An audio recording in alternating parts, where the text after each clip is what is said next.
we can win games and we can steal games by executing base running. Every time you go first or third, that's another run in, another run back on the carousel at third base where you no longer need hits to drive runners in. And so I want to give this kid credit. Bo Bichette, on one leg, came out there and put it all on the line. And he was everything you can ask for. He was the spirit of that team. He got the big 3-run home run in Game 7, which I was like, okay, that's it, because the Dodgers haven't shown a propensity to really score more than 2 runs. They hadn't really been clicking. This is where, like, I give him credit for going out there, but it made it difficult because he also drove in 3, but he took for sure 1 runoff, maybe 2 runs off the board by not being healthy. And that's a conundrum. We need you in the lineup. But then when that single goes to right, he can only get the second as opposed to third when he's healthy. Easy. It's not even a doubt. Clement gets the hit. Now when runners on first and third, again, with the run in, you still have a chance to run. That's that carousel that Vuk used to always talk about. But because he can't go, those are things that count.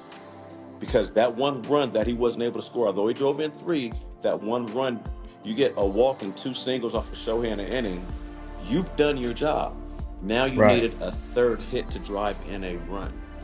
That run earlier in the game came back to haunt them in that situation. And that was my take on it. Also, like IKF, because these are things that were preached to us as an organization. I'm not sure how it's done now. Look, even when you're not going on contacts, you're taught, where's the third baseman in relationship to the bag? Your lead is his. When you're going on contact, that's even more important. Where is the third baseman in relation to the bag? Because my lead is going to be dictated by his. If he's standing 2 feet from the bag, okay, I may only be 3 or 4. But if he's standing 2 feet from the bag, he's opening up the hole for the hitter. In a situation where VAR shows up, a left-handed hitter, he is not. Can it happen? Is it possible? Yes. Is it probable? No. Varsh is not hitting a line drive or a ground ball, really, between the third baseman and the bag. It's not going to happen. So for him to literally be 2 feet from the bag as the ball is halfway to the plate, there's no justification for that, Ryan. There's no justification for that. Like I'm trying to think, like, is there? No, there isn't. Because even if I'm standing on the bag, that means I have to get an aggressive secondary lead. And the moment that ball crosses the plate, I have to plant my right foot. And if it crosses the plate and he doesn't swing, I'm busting back to the bag. It's over and over and over again. But I have to gain ground somewhere. When the ball is in the zone, he hasn't taken a single step. And he was thrown out by inches, Ryan.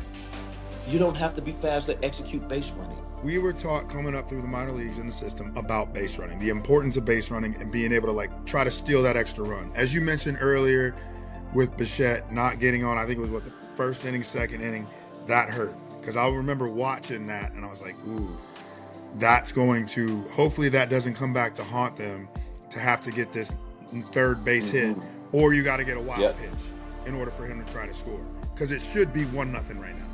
Right now there's more pressure on him. But as you mentioned, you get to third base in that situation. We were always taught, right?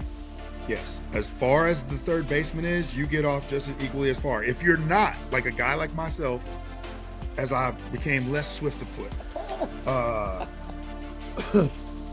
even if you get a smaller primary, you got to get more on that secondary lead. And your momentum has got to be going to home plate. You got to be. Like you said, you plant that right foot in, but your momentum is going to home plate. So that ball gets in the zone. If it's hit, boom, right foot planted, I'm going. If he catches it, right foot planted, I'm going back. Like, you're hustling back each play. So for him, that is the difference to where not getting your momentum going at all. Like, if they sit there and try to run a back pick, then there's nothing you can do, right? If there is that crazy chance that does happen to hit that one ball down the line, a line drive to Muncy. to Muncy, you're out anyway. You're out anyway. So you've got to be a little bit more aggressive in that sense to be able to try to score on a ball that's hit in the infield. And because Rojas got that ball and had a bit of hesitation trying to get it out. So that extra little step and that hesitation, you are celebrating instead of wondering like what just happened, as you talked about earlier. The night before, the ball getting stuck in the bottom of the fence. Just so many ways Toronto could have won the game. And great job for you kids that are out there. When a ball is lodged, you don't go in and get it. You throw your hands up and you're conceding, hey, the ball is lodged. You let the umpire come out there and pull the ball out, or they tell you go ahead and pull out, the play's dead. Because even if it's not lodged and you throw your hands up, the umpires will generally confer and will say, well, the ball appeared to be lodged, and the ruling says if the ball, they go through it all, you should know that the runners can only advance 2 bases. So had Dean went there and reached for it, which he was initially doing. That was Dean. Then it's a live ball. Everybody plays. But great job communicating. Had nothing to do with base running. Yep. Smart that defense. would have been a tie game. I'm just all these ways that I said it. When you're Toronto and you're looking at this World Series and you're reviewing it, but man, just those little things that didn't go your way, which I often say this also. It is, you have to be good to get there. And you have to be lucky, which is almost like destiny. Now, Dave Roberts, shout out to him and what he was able to do. And obviously we know Dave got to work on that base running after that video that came out. But hey, I think that's just a testament of who he is and how loose he's able to keep that team and how professional they are, because after losing that game to go back to Toronto and you're down, this you have to win. I mean, I think it just goes to show the level of what I like to call rule number 1, no panic, right? And professionalism and belief in who they are as the Dodgers, because again, these guys are the reigning world champions. And now 2-time reigning world right? champions. So to go in there and do that and have fun and be loose, because that's exactly what it's got to be. That's exactly what it's got. Now he ain't got to fall and blow out. Maybe that's what was needed. You know what, like God, we fell down, did somebody call him but we safe? get back up. We get back up, and they did. So who knows? For all we know, he could have did that on purpose. Baseball guys got him. Hey, but it worked. He got 2 wins. He took the tumble and got the trophy. Look, if I could have taken the tumble and got the trophy a second time or a third time, for sure, I'd have rolled down the hill. Yeah. With no pass. You stupid. With no pass. Look, no brakes either. The Dodgers, they did what they needed to do. They defended. They did something that we couldn't do in 2009, trying to come back and win back-to-back. We were the last team to attempt it. They're the first team to do it in 25 years. So kudos to those boys. They have the best player on the planet in Shohei, one of the best pitchers in the game in Yamamoto. Everything you could ask for, the Dodgers have. They know their role in baseball. They're living up to it. They're playing that role. And I love all those guys for it because, man. 2025年のワールドシリーズ大失戦は誰もが終わってほしくないと願った。18回に及ぶ死闘、延長戦、そして最後に残ったのはロサンゼルスドジャースだった。彼らの打率はわずか1割9分。それでも勝った。理由は明確だ。勝ち方を知っていたからだ。ブルージェイズは内容で上回った。走塁、打撃、チャンスの数。だが、野球は統計ではなく、瞬間の判断で決まる。その1点で、ドジャースが勝っていた。第6戦の鍵は、山本優音だった。前夜に96球を投げたにもかかわらず、彼は翌日再びマウンドに上がり、2回3分の2を0で抑えた。疲労の限界を超え、必要な1球を投げ切った。その覚悟がチームを救った。彼はワールドシリーズ最優秀選手に選ばれた。デーブ・ロバーツ監督はこう語った。ルールナンバー1、パニックになるな。その言葉通り、ドジャースは動揺せず、笑顔で戦った。プロフェッショナリズムと信頼、それが2連覇の本当の理由だった。対するブルージェイズは、ほんのわずかなずれで流れを失った。三塁走者のリードが浅く、帰塁が遅れた。フェンス元に挟まったボールへの対応ミス。一つ一つは小さなプレーだが、それが積み重なり、勝敗を分けた。野球は、細部のスポーツだという事実を、ドジャースが証明した。